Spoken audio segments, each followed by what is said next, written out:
بسم الله الرحمن الرحيم. والنوع الثاني ما جعل الوقت معيارا له وسببا لوجوبه ووقت الصوم الا ترى انه قدر به ووظيف اليه. تو یہ صوم ہے، اس لیے فرماتے ہیں وقت اس کے ساتھ متعین اور مضاف اس کی جانب، صوم فلاں صوم فلاں. ومن حکم اللہ کا غیر مشروع فیہ، اس کا حکم یہ ہے کہ اس وقت میں کوئی اور اس کے ساتھ اس طرح حکم انجام نہیں دیا جا سکتا. صوم منظور ہے یا صوم رمضان ہے یا صوم کفارہ ہے تو ظاہر ایک دن میں ایک ہی روزہ آ سکتا ہے، وہ کسی بھی نیت اور ارادے سے آپ رکھ لیں تو وقت جو ہے وہ گویا کہ سارا کا سارا گھر جاتا ہے، اس فریضے میں کچھ بھی نہیں بچتا کہ اس میں اس جیسا دوسرا فریضہ ساتھ ساتھ چلایا جائے. ایسا نہیں ہو سکتا. جیسے ظرف میں تھا کہ ایک وقت میں آپ ادا بھی، قضا بھی، نظر بھی، کئی سارے فریضے ادا کر سکتے تھے، یہاں ایسا نہیں.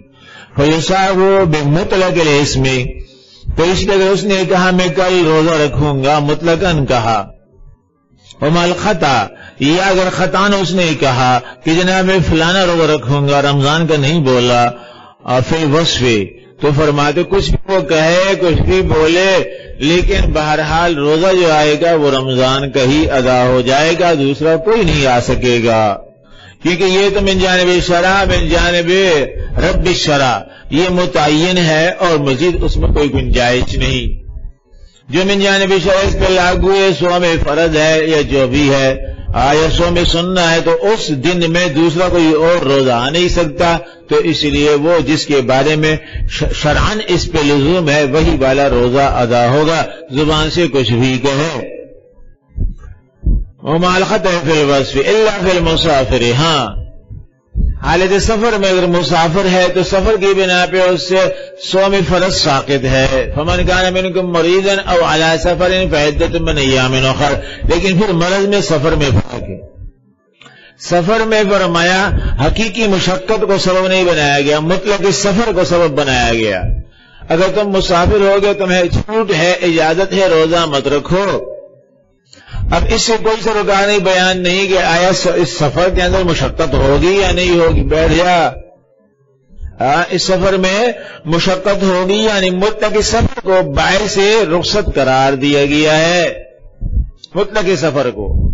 کیونکہ عام طور پہ سفر ہوتا ہے تعب والا، صعب والا، مشکل والا، مشقت والا، تکلیف والا. سفر اس لیے کہتے ہیں سفر و کتاب میں سفر بہت مشکل ہے، اس روایات میں آتا ہے. تو سفر کا عذاب کا ایک ٹکڑا سفر جو ہوتا، تو کہتے ہیں وہ کہ اس میں تقدیری طور پہ یہ فرض کر لیا گیا کہ عام طور پر سفر میں مشقت ہوتی ہے، تو پھر سفر کو قائم مقام مشقت بنا کر، قائم مقام صعب اور تعب بنا کر کہا گیا جب آپ مسافر ہوں گے تو رخصت. ہو سکتا ہے کہ اس سفر میں آپ کو کوئی تعب، کوئی صعب پیش نہ آئے، سکھ میں، سکون میں، آرام میں رہیں. آپ سفر کیا آپ نے، ایسی والی گاڑی میں تمام صورتیں میسر تھی اور ہر قسم کی خدمت ہو رہی تھی، تو ظاہر وہ ایک مہمانی ہوئی آپ کی، کوئی مشکل والا سفر نہیں. لیکن کہا جائے گا سید طیبہ نے مطلق سفر کو باعث رخصت قرار دے رکھا ہے، تو اب سفر مشقت والا ہو یا نہ، تو اس لیے کہتے ہیں الا فی المسافر ینوی واجبا آخر عند ابی حنیفہ. تو کہتے ہیں اگر فرق تو اس کا ساقط ہو گیا، وقتی طور پر رخصت مل گئی رمضان کی مسافر ہونے کی بنا پہ، تو اب اگر اس دوران میں وہ کہتا ہے اس وقت یہ تو میرے لیے معاف، رمضان کا تو معاف ہے، میں اس موقع سے فائدہ اٹھاؤں، میرے ذمہ فلاں فلاں قضا والے روزے ہیں، 3 دن میں مسافر رہوں گا، وہ میرے ذمہ پہ قرض ہے اور یہ فرض ابھی لاگو نہیں ہوا، اس میں نرمی ہے میرے لیے.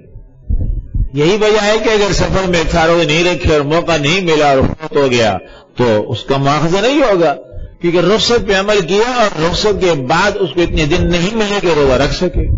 ہفتہ بھر وہ سفر میں رہا، روزے نہیں رکھے، پھر آ گیا، اس دن فوت ہو گیا، تو ظاہر اس سے مواخذہ نہیں ہوگا، اس لیے کہ وہ تو رخصت تھی، رخصت کے بعد اتنی مہلت ہی نہیں ملی کہ وہ لوٹاتا روزے. تو اس نے سوچا کہ جناب یہ تو میرے لیے فی الحال رخصت پہ ہے، یہ فرض روزے، اور فلاں فلاں میرے ذمے پہ قضا والے رہتے ہیں 5 روزے، یقینی طور پہ قضا کے قرض کے ہیں اور وہ تقریباً سال بھر گزر گیا، دوسرا سال آ گیا، تو اس لیے اب سفر میں وہ قضا والے رکھ رہا ہے، وقت کے چھوڑ کر تو گنجائش ہے امام صاحب کی، یہ ہے ینوی واجباً آخرا، یا کسی کفارے کی، فدیے کی، جو بھی اس پہ ہے. وَلَوْ نَوَى النَّفْلَ فِي رِوَایَتَ، لیکن جب نفل بازی کرتا ہے تو اس میں ایک روایت میں منع ہے، ایک میں تو اجازت ہے، ایک میں منع ہے کہ یہ نفل رکھ رہا ہے کم وقت فرض رکھ لو، پھر تیرے ذمے میں جو فرض ہے رمضان کا وہ کیوں نہیں رکھتے ہو؟ پھر نفل تو شوقی یا رکھے یا نہ رکھے تو نے، تو اس بارے میں نہیں پوچھا جائے گا. اور رمضان کے بڑے اہم ہیں، تو اگر تجھے یہ خطرہ ہے کہ جناب یہ ایام رخصت کے ان سے میں فائدہ اٹھاؤں اور رخصت کو فضول نہ جانے دوں تو اس میں فرض رکھو، فرض کا زیادہ اجر ہے، وہ تیرے ذمے کا باقاعدہ قرض ہے، اور یہ تو نفل تو شوقی ہے چیز ہے. تو اس لیے امام صاحب نے اس میں منع کی ایک روایت، ایک میں اجازت دی ہے. وہ عمل مریض دیکھیں تو سفر میں عذر تقدیری ہے، کیا ہے وہاں پہ مقدر مانا گیا ہے، ہو جانا. اور مرض فمن کان منکم مریضا، مرض میں مرض حقیقی کو وہ سبب بنایا گیا ہے، تقدیری کو نہیں. تو اس لیے مریض جو ہے یا تو بوجہ مرض کے نہیں رکھے گا، اور اگر رکھے گا تو رمضان کے ہی رکھے گا. اس لیے کہ کہا جائے کہ جناب آپ سے روزے جو ہٹ گئے تھے معاف ہو گئے تھے اس لیے کہ آپ میں عذر تھا، اور جب روزہ آپ نے رکھنا شروع کر لیا تو اور والا پتہ چل گیا آپ میں عذر مرض نہیں ہے، برداشت ہے، رکھ سکتے ہو. جب رکھ سکتے ہو تو فرق کیوں ادا نہیں کر رہے ہو؟ تو اس لیے پھر اگر یہ نہیں رکھتا تو معاف ہے، اور رکھنا شروع کر لے گا تو مسافر کی طرح نہیں کہ کوئی اور کفارہ وغیرہ اور فریضہ یا قضا رکھ لے، نہیں، جب رکھنا شروع کر لے گا تو وہی فرض وقت رمضان کا ہی ہوگا، کیونکہ مرض میں تقدیری مرض نہیں ہے، مرض میں حقیقی مرض معتبر ہے. حقیقی مرض ہو تو نہیں رکھ سکے گا، اور اگر یہ رکھ سک رہا ہے تو اس بات کی علامت ہے کہ بیماری اس کی ایسی نہیں. جب ایسی نہیں تو وقت کا فرض روزہ رکھ لے گا، دوسرا ادا نہیں ہوگا. یہ ایک لطیف فرق ہے، تم سے پوچھا جا سکتا ہے، ہم تو پوچھا جاتا ہے کہ جناب مرض میں اور سفر میں آخر کیا وجہ ہے؟ دونوں رکھ سکتے ہیں. سفر میں کوئی اور واجب کا روزہ رکھ سکتا ہے نفل کے علاوہ، اور مرض میں کسی اور واجب کا روزہ قضا کا روزہ نہیں رکھ سکتا. رکھے گا تو یہی رمضان کا، یا عذر کی وجہ سے نہ رکھے ٹھیک ہے، رخصت ہے. افما ہوا فرق کی جالے کا بینو. ابھی سے بتا دیے تمہیں سوال، یہ پہلا سوال ہے، دوسرا ہے دوسرا سوال ہے، ہاں، اور اس کو محفوظ کر لو. اسی طرح سوال پوچھا جائے گا، ابھی تمہیں 1.5 مہینے پہلے سے بتا دی. شکر کرو، ہاں اب بھی شکر نہیں کرو گے، شک میں رہو گے. وَأَمَّا الْمَرِيضُ فَالصَّحِيحُ عِندَنَا، تو کہتے ہیں مریض ہمارے یہاں سے یہ انه يقع الصوم عن الفرض بكل حال لأن رخصته متعلقة بحقيقة العجز.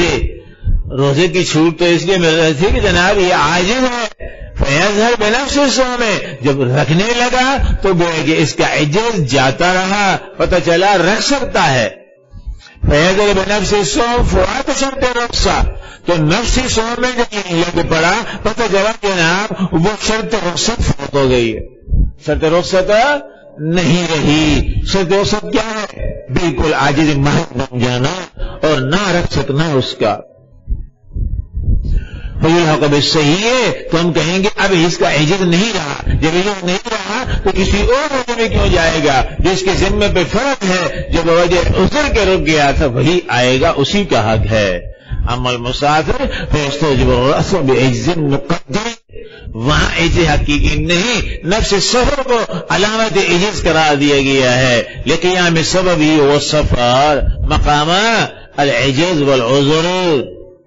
فلا يجب نفس الصوم، سو اگر وہ روزہ رکھنے لگا مطلق روزہ وقت کے فرض کے علاوہ فوات شرط رخصہ، تو وہ شرط فوت ہوتی ہوئی ہمیں نظر نہیں آ رہی یہاں پہ، کیونکہ وہاں مطلق سفر کو باعث عجز قرار دیا گیا ہے. سفر میں تعب ہو یا نہ، سفر میں صعب ہو یا نہ، سفر آ گیا، اس کو اختیار مل گیا، اب مرضی ہے یہ والا رکھتا یا کوئی اور. فیتعدی حینئذ بطریق تنبیہ الی حاجت دینیہ، تو ہم کہیں گے یہ رخصت متعدی ہو جائے گی بطریق تنبیہ، بطریق دلالت کے طور پہ الی حاجت دینیہ، کہ جناب حاجت دینیہ اس پہ باقی ہے. وہ یہ کہ اس وقت کا روزہ تو معاف ہے اس کے لیے، اور قضا سابق کے کفارے کے وہ اس پہ لازم ہے، حاجت دینی ہے، قرض دینی ہے، تو چاہیے کہ قرض دینی کا اس کو ادا کرنے کا موقع دے دیے جائے، اور فی الوقت کا روزہ اس پہ ابھی قرض نہیں ہے، وقتی فرض ہے، رخصت ہے۔ ومن هذا الجنس الصوم المنظور، اور اسی جنس میں سے صوم منظور ہے جو اپنے اوپر لازم کروا دیا جائے نظر مان کر، فی وقت بعینی، نظر متعین کا روزہ۔ اس نے کہا بخدا میرے ذمے یہ آنے والے 3 روزے ذی الحج کے اخیر والے، 7، 8 اور 9 تاریخ کے روزے یہ اپنے اوپر لازم کر دیے، یا 9 تاریخ کا روزہ عرفہ کا اپنے اوپر لازم کر دیا، جس کی فضیلت آتی ہے یہ 9 تاریخ کا روزہ رکھ لیا تو گوئے 1 سال سابق اور 1 سال لاحق کے گناہ معاف ہو جائیں گے۔ روایت ہے، اگرچہ کمزور ہے روایت لیکن ہے۔ اس نے کہا نفل، اگر نفل کے طور پہ رکھوں گا تو ہو سکتا ہے نفس سستی کر لے، نفس مجھے نہ رکھنے دے، تو میں اس لیے اپنے اوپر لازم کروا لیتا ہوں، تو لازم کروا کے نظر کے طور پہ اپنے اوپر لاگو کروا دیا، نظر متعین للہ علیہ ان اصوم فی التاسع من ذی الحج، یوں نظر مان لی، لازم کر دیا اپنے اوپر۔ وہ کہتے ہیں ایسی صورت میں من هذا الجنس الصوم المنظور فی وقت بعینی لأنه لمن انقلب بالنذر صوم الوقت واجبا لم يبق نفلا، وہ اس کے ذمے پہ ہو گیا واجب، اب نفل نہیں رہا، لأنه واحد، وہ ایک ہی روزہ تھا، لا يقبل وصفین متضادین، دونوں وصف اس میں نہیں آ سکتے، ایک جانب سے متعین منظور واجب ہو، دوسری جانب سے اسی طرح وہ نفل ہو، ایسا نہیں ہو سکتا۔ فصار واحد من هذا الوجه، اور یہ ایک ہی روزہ ہو گیا، فاصیب مطلق الاسم، تو یہ روزہ نظریہ آئے گا، مطلقاً کہا ہے اس نے روزہ رکھوں گا کل، ومان خطا فی الوصف، یا کہتا ہے کل نفل وہ رکھوں گا، حالانکہ اپنے اوپر یہ پکا منظور کروا چکا ہے 10 دن پہلے، اور اب چوک کر کہتا ہے کل نفل ہوگا، رکھنا ہے، بہت بڑا دن ہے، بہت عظیم اجر و ثواب، حالانکہ اس پہ تو نظر کی وجہ سے واجب ہو چکا ہے، تو کہتا رہیے زبان سے نفل وہ رکھیں گے، لیکن جب رکھ لے گا، رکھنا شروع کر لے گا تو وہی نظر منظور ہی ہوگا۔ منظور دیکھیے، اور موقوف رہا مطلق امساک، جب اس نے کہا علی صوم الوقت، مطلق ہے روزہ رکھوں گا، اور کچھ بھی نہیں کہا، تو وہ بھی اس منظور کی جانب جائے گا اور وہی والا ادا ہوگا۔ لیکن آگے لیکن کے ساتھ مزید بڑھا، سفر میں اور مرض میں الگ بتا دیا آپ کو فرق، مرض میں نہیں چلتا اس کا خیال اور سفر میں چلتا ہے۔ اب یہاں فرماتے کہ حد تک تو نہیں چل رہا اور صوم فرض اور منظور ہی آ رہا تھا، لیکن اذا صام کفارۃ اور قضاء علیہ، نفل تو نہیں رکھ سکتا اس میں، نفل بولا تو بھی منظور آئے گا، دوسرا منظور نہیں ہوگا۔ لیکن اگر یہ رہنا چاہے اس صوم منظور میں، صوم واجب کردہ میں اپنے اوپر کوئی اور کفارے کا روزہ، قضا کا روزہ رکھنا چاہتا ہے جو اس کے ذمے پہ اسی طرح ہی واجب ہو چکا ہے جیسے اس نے صوم منظور کو اپنے اوپر واجب کروا دیا ہے، یہ تو اس نے خود کروایا اور وہ من جانب شرع، یہ کہو اما نوا، تو یہاں اگر کسی اور کفارے کی جانب سے یہ روزہ رکھنا چاہتا ہے، جیسے کفارہ یمین کے 3 روزے رکھنے تھے اور رکھ لیے، تو یہ کہو اما نوا، وہ ہو جائیں گے۔ کیوں جناب؟ لأن التعین انما حاصل بولایت الناظر، کیونکہ یہ تو خالی پلاٹ تھا، آزاد پلاٹ تھا وقت کا، تو اس نے اس کو وہ ہے کہ اپنے اوپر پکا کروا لیا، لازم کروا لیا تھا بوجہ نظر کے، حاصل بولایت الناظر، ورنہ اس میں ایسی کوئی قدریں پابندی نہیں تھی۔ وولایت لا تعدو، اور اس کی ولایت، اس کا اختیار کہ ایک نفر کو اپنے اوپر اس نے لازم کروا دیا، تو فرماتے ہیں وہ اس کی حد سے، اس کی حیثیت اور اوقات کی حد سے اس کا خیال آگے نہیں بڑھ سکتا، اور جب آگے نہیں بڑھ سکتا تو اس لیے ایسا نہیں کہ جناب اس نے روزہ منظور کروا لیا بطور نظر کے اپنے اوپر، ٹھیک ہے ہم نے کہا نفل تو اس کا نہیں چلے گا، وہ اس کا اپنا حق ہے، لیکن یہ کہنا کہ اس میں کوئی اور کفارہ بھی ادا نہیں ہوگا، یہ بات غلط ہے، کیونکہ قضا اور کفارہ وہ حق کی شرع ہے. کیا ہے وہ؟ حق کی شرع ہے. اور یہ اتنا بڑا فن خان بن گیا کہ اپنی نظر کی بنا پہ اب گوئے حق کی شرع کو نہیں روک سکے. ایسا نہیں ہو سکتا. اس نے اپنے اوپر منظور کروا لیا اور منت کے طور پہ منوا لیا، تو اب ایسا ہے کہ اس میں کوئی اور قضا اور کفارے کا روزہ بھی نہ آ سکے، حالانکہ وہ شریعت کا تقاضا ہے شرع کا. تو کیا یہ شریعت پہ غالب آ گیا اپنے کے ذریعے سے؟ ایسا نہیں ہو سکتا. تو اس لیے نفل وغیرہ تو الگ چیز ہے، لیکن اگر شریعت کے حق والا، حق کی شرع والا، قرض والا کوئی روزہ آ گیا تو پھر اگر یہ اس کی نیت کرتا ہے تو وہ روزہ فرماتے ادا ہوگا. اس روزے کو جگہ ملنی چاہیے. یہ اس لیے کہ یہ تو اس کا اپنا ذاتی تصرف ہے، نظر کی وجہ سے جو ایک پلاٹ کو ہوا ہے کہ اس نے ممنوع قرار دلوا دیا، اس میں میرا روزہ منظور چلے گا اور کوئی نہیں چلے گا. لیکن فرماتے ہیں تو اس کی اپنی مرضی ہے. لیکن شریعت کا جو حق ہے کہ قضا کفارے کا روزہ وہ فرض روزوں کے علاوہ، ایام ممنوعہ کے علاوہ کسی بھی دن میں رکھے جا سکتے ہیں. تو شریعت کے حق پہ دسترازی نہیں کر سکتا کہ اب حق شرع کو روک دو اور کہے نہیں اس میں یا تو میرا نظر والا آئے گا اور یا پھر کوئی نہیں آئے گا. ایسا نہیں ہو سکتا. تو اس لیے اگر اس نظر والے روزے کو چھوڑ کر اس میں ثابت پچھلے سال کی قضا والا روزہ اس نے رکھنا شروع کر لیا تو ہو جائے گا، جبکہ وہاں مرض میں نہیں ہو سکتا تھا. مرض میں رکھ رہا تھا تو وہی والا رکھتا اور یا نہ رکھتا. اور سفر کے اندر مکمل چھوٹ، تو یہ صورت آپ کو ایسی دی اس میں نہ مکمل چھوٹ ہے نہ مکمل قطعاً ہے. وہاں مستقل طور پہ مرض میں قطعاً 100% اور سفر میں کافی کلی اجازت اور رعایت. یہ صورت ایسے بھی نہ مکمل ممنوعیت ہے اس میں اور نہ مکمل اباحیت ہے. اس لیے نفل تو اس کا نہیں ہوگا، لیکن اگر قضا اور کفارے کا مانے گا تو وہ آ جائے گا اور اس کو منظور والا پیچھے ہو جائے گا. وہ ولایت اور اس کا تصرف کسی وقت میں لا تعدو ہو، وہ اس کی حیثیت سے اور اس کی اوقات سے آگے نہیں بڑھ سکتا کہ جناب اس کے ذریعے سے شرع کو روک دے. فصحت تعین فیما یرجع الی حقہ، تو کہتے ہیں تعین اس میں صحیح ہو گیا شریعت کے حق کا لحاظ پہ تو وہ روزہ یہ رکھ سکتا ہے، اس میں قضا والا کفارہ والا، نفل نہیں رکھے گا. یہ بات پوری ہو گئی. 3 مثالیں اور ہر ایک الگ الگ کیفیت اور حالت واضح کرنے کے لیے یاد رکھو.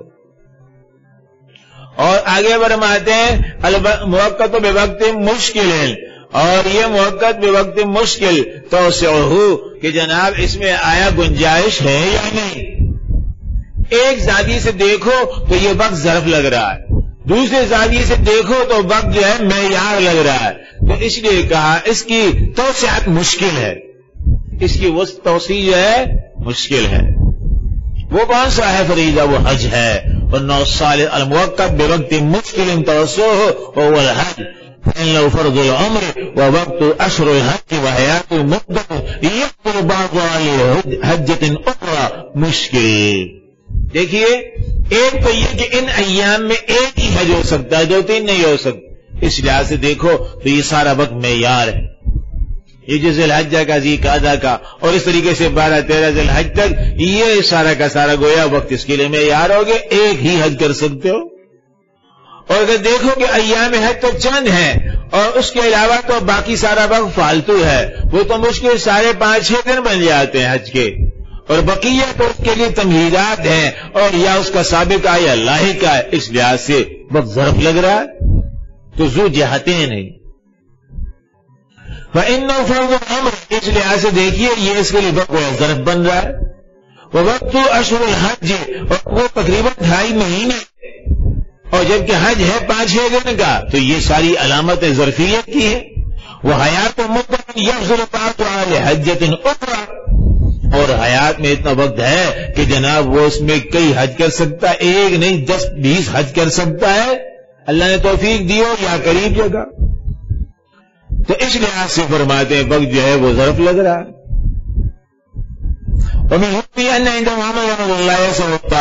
حکم یہ آ گیا کہ جناب اس میں تاخیر ہوا کی گنجائش ہے، لیکن بشرط اللہ یفوت فی عمری فعند ابی یوسف یتعین علیہ الاداء فی اشہر الحج من العام الاول احتیاطا احترازا عن الفوات۔ امام یوسف فرماتے ہیں پہلے سال سے جب حج کی توفیق ہو گئی تو اس پہ لازم ہی کر لے حج، احتیاط کرتے ہوئے بچتے ہوئے کہ کہیں آگے فوت نہ ہو جائے۔ اس کے پاس کیا گارنٹی ہے کہ یہ رہے گا اس طرح 10 سال تک جیے گا اور یہ 10 حج اور کر سکے گا؟ کوئی بات نہیں، اس سال کر لیا یا نہیں، ایسی کون سی گارنٹی ہے؟ کبھی ایسا ہوتا ہے ایک بندہ بہت ہی پر امید ہوتا ہے اور وہ نہیں کر پاتا، ایک وہ ہوتا ہے جس کو کوئی اس طرح امید نہیں ہوتی، مایوس ہوتا ہے اور اس کو مل جاتی زندگی 10 سال اور والی۔ فظاہر فی ذالک حق المعصوم لا غیر، تو اس لیے بقول امام یوسف کی دیر کرے گا تو گناہ ملے گا، لیکن جب ادا کرنا شروع کر لے گا 5 سال بعد یہ شروع ہو گیا حج میں تو حج ادا ہی ہوگا، قضا نہیں۔ حتی یبقی النفل مشروع، یہاں تک کہ فرمایا اس میں نفل کی مشروعیت گنجائز ہے۔ فظاہر ذلك في كلمة سمع الله غير حتى يبقى النفل مشروعا وجواز عند الاطلاق بدلالة تعين من المودي، الظاهر انه لا يقصد النفل وعليه حجة الاسلام۔ وقت میں گنجائش ہے تو اس لیے کہتے ہیں اگر اس نے ابھی تک فرض حج نہیں کیا يبقى النفل مشروعا، اور اس سے قبل میں نفل عمرہ کرتا ہے نفل حج کرتا ہے تو گنجائش ہے، وقت میں توفیق موجود ہے، معیاریت نے اس طرح نہیں گھیرا اس کو۔ اسی طرح اگر اس نے مطلق وہ ہے کہ بغیر کچھ کہے فرض ادا کر رہا ہوں نفل ادا کر رہا ہوں اور حج کے احرام باندھ لیا مطلق احرام بدلالت تعین من المودی، تو کہتے ہیں حج فرض ادا ہو جائے گا۔ اسی ظاہر، کیونکہ ظاہر یہی عقل مندی کا تقاضا انہ لا تنافل، وہ بے وقوف بن گئے کیسے نفل کا ارادہ کرے گا، وعلیہ حجۃ الاسلام، جبکہ حجۃ الاسلام فرض حج اس کے ذمہ رہتا ہے۔ تو مطلق اگر یہ احرام باندھے کوئی ذکر نہیں کرتا فرض نفل تو فرض ہی ادا ہو، اور چاہیے کہ فرض ہی ادا کرے۔ لیکن اگر جانتے نہیں کہتا کہ نہیں اس سال میں نفلی کر رہا ہوں پریکٹس کے لیے، تجربے کے لیے، گنجائش ہے اس کے پاس، اور اس کے بعد جو کروں گا وہ پکا ہوگا فرض والا ہوگا، تو اس کی گنجائش نکلتی ہے۔ فرمایا حتی یبقی النفل مشروعا۔ سمجھ لیں صورت، بڑی اہم صورتیں یہ ساری۔